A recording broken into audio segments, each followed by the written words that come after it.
When my brother turned 30, my family threw him a party with balloons, speeches, and the keys to a brand new $40,000 car.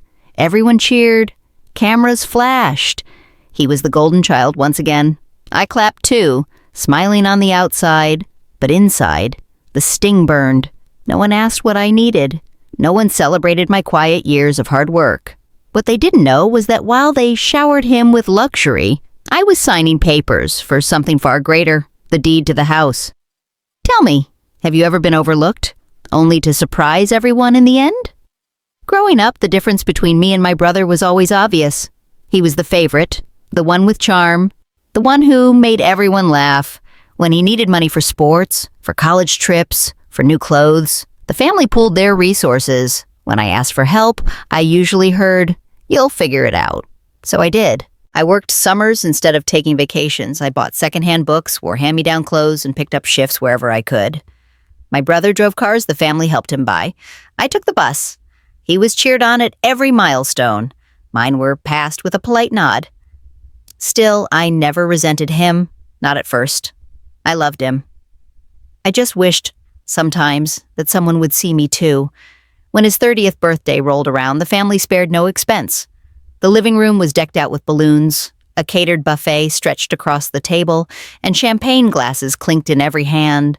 The highlight came when my parents handed him a wrapped box. Inside were car keys, shiny, new, unmistakable. "A $40,000 car!" someone shouted, and the room erupted with applause. He grinned, hugging everyone in sight, basking in the glow. "I can't believe this," he said. I clapped too, smiling as cameras flashed, but inside my heart sank. Not because I wanted a car, but because, once again, my worth seemed invisible. No one asked about my own milestones. No one mentioned the promotion I had quietly earned after years of grinding at work. No one knew that I had been saving every spare penny, skipping dinners out, budgeting carefully, investing smartly. And while they were celebrating horsepower and shiny paint, I was holding a secret of my own. Just days before, I had sat in an office, pen in hand, signing my name across thick stacks of paperwork. Papers that made me the owner of a home, not rented, not borrowed, mine. So while they toasted my brother's new car, I sipped my champagne and thought, let them cheer. They don't know what's coming.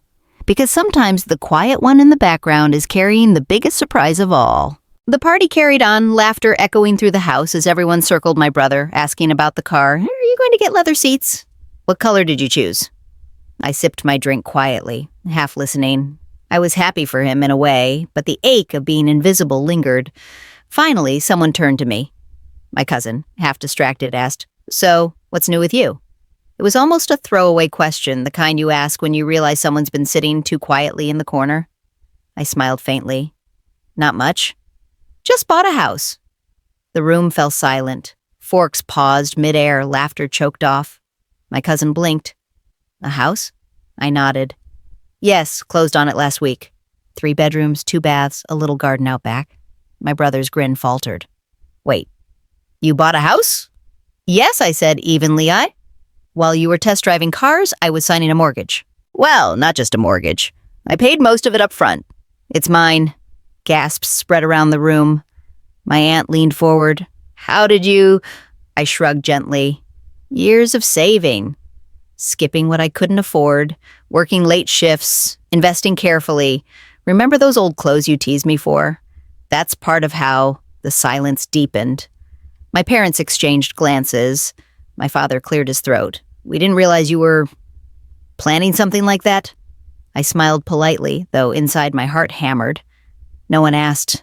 My words landed heavier than I expected. For years, I had stood in my brother's shadow, clapping while he got cars, trips, endless gifts. And now, in one sentence, the balance shifted. My brother tried to laugh it off. "Well, I mean, that's great. But a car is practical too." I met his eyes. "Maybe. But a house is forever. It's a foundation. A car loses value the second you drive it off the lot. My house will grow, shelter me, maybe even carry generations forward." The room buzzed with whispers. Relatives who had mocked my frugal ways were suddenly asking questions. "Where is it? Can we see pictures?" I pulled out my phone, scrolling through photos of the brick exterior, the sunny kitchen, the little backyard. Their eyes widened, admiration replacing their earlier dismissal. And for the first time in my life, I wasn't invisible at a family celebration. I wasn't the afterthought, the one left clapping in the corner. I was the one who had built something lasting. Quietly, patiently, without applause. As I slipped my phone back into my purse, I let the silence hang a moment longer. Then I raised my glass. "To my brother's car," I said warmly. "And to new beginnings for both of us." The toast was met with hesitant clinks of glasses. Some smiles were genuine, others forced. My brother tried to grin, but the envy in his eyes betrayed him. Because in that moment, they all understood. A car might turn heads for a day, but a house makes them bow in respect. The air in the room shifted after my toast. It wasn't celebration anymore. It was something heavier. Some faces lit with curiosity, others clouded with envy. My aunt leaned closer. "You really paid most of it up front? That's impressive." I nodded. Yes, years of planning across the table. My brother's smile had stiffened. He tried to keep the spotlight, talking louder about his car, but fewer people were listening. Instead, they were glancing at me, asking questions they'd never bothered with before. "What's the neighborhood like? Do you plan to rent a room out? Are you going to garden?" Each question felt like a small shift, like the ground beneath me was finally leveling. But with curiosity came tension. My brother finally blurted, half joking, half bitter, "Well, at least I've got a car to drive to your house." Laughter rippled weakly, but it didn't hide the edge in his voice. I smiled politely. "You're welcome anytime." My parents stayed quiet, their expressions unreadable. I wondered if they felt pride or regret, pride at what I had achieved or regret for never noticing the work it took to get there. Later in the evening, as the crowd thinned, my cousin pulled me aside. "I'll be honest," she said. "We always thought you were just ordinary. Never flashy, never in the spotlight. But you've been building something bigger all along." I shrugged. "Ordinary doesn't mean unworthy. Sometimes it just means patient." The word seemed to linger with her. She nodded slowly, as though she were reconsidering the way she had measured people her whole life. Meanwhile, my brother grew restless. Every time someone praised me, his jaw tightened. He had been the star for so long that the idea of sharing the stage, let alone losing it, was unbearable. Finally, he snapped, "It's just a house." "People buy houses every day." I looked at him steadily.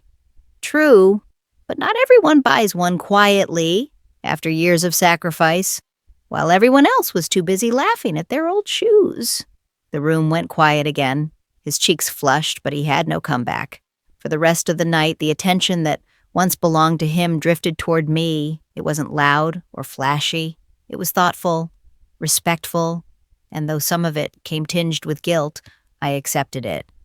Because for the first time, I felt seen. Driving home later, I thought about the irony. They had spent months planning to dazzle my brother with a $40,000 car, and yet one quiet revelation about a house changed the entire narrative. Because envy fades, but respect, once earned, stays. And in that moment, I realized the real shift wasn't just in their eyes. It was in mine. I no longer needed their validation. I had built something undeniable, and no amount of laughter or favoritism could erase it. In the weeks that followed, the ripples from that night didn't fade. And if anything, they grew. Family dinners felt different. The conversations that used to circle endlessly around my brother's achievements now included me. Relatives asked about the house, about my plans, about how I managed to save so carefully. Some even admitted they envied my discipline more than the car parked in my brother's driveway. At first, the attention felt strange. For years, I had been overlooked, dismissed as the quiet one. Now the same people who mocked my thriftiness were seeking advice. "How did you start investing? What budget tricks worked for you?" I didn't boast. I shared what I knew gently, reminding them that it wasn't about luck. It was about patience and choices. My brother, however, struggled. He showed up to gatherings in his shiny new car, revving the engine as if volume could drown out the shift in the family dynamic. But the admiration he once took for granted was no longer automatic. The novelty of the car faded quickly, while the permanence of a house remained. One evening, as we stood outside after dinner, he muttered, "You made me look small that night." I shook my head. "I didn't make you look small. I simply showed what I'd built." There's a room for both of us to succeed, but you've spent too long expecting the spotlight without the work." He didn't reply, but his silence spoke volumes. Meanwhile, my parents softened toward me in ways I hadn't expected. My mother called more often, asking about the garden. My father, who had once said little about my efforts, came by with tools and helped fix a leaky faucet. It was their way of acknowledging me, not through words, but through presence. The biggest change, though, was internal. I no longer sat waiting for their recognition. I had my own keys, my own front door, my own space carved out of years of sacrifice. Their opinions mattered less because I had built something solid that no one could take away.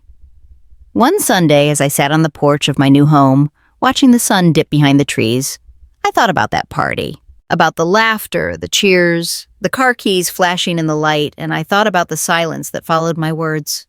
I bought a house. That silence was worth more than applause. It was the moment they finally saw me, not as the overlooked sibling, not as the ordinary one, but as someone who had built a foundation while no one was watching. And maybe that's the greatest lesson of all. Cars shine and fade. Attention comes and goes, but a home, like respect, endures. In the end, my family's $40,000 gift to my brother made for a great photo, but my house became the legacy. They learned that value isn't always loud or shiny.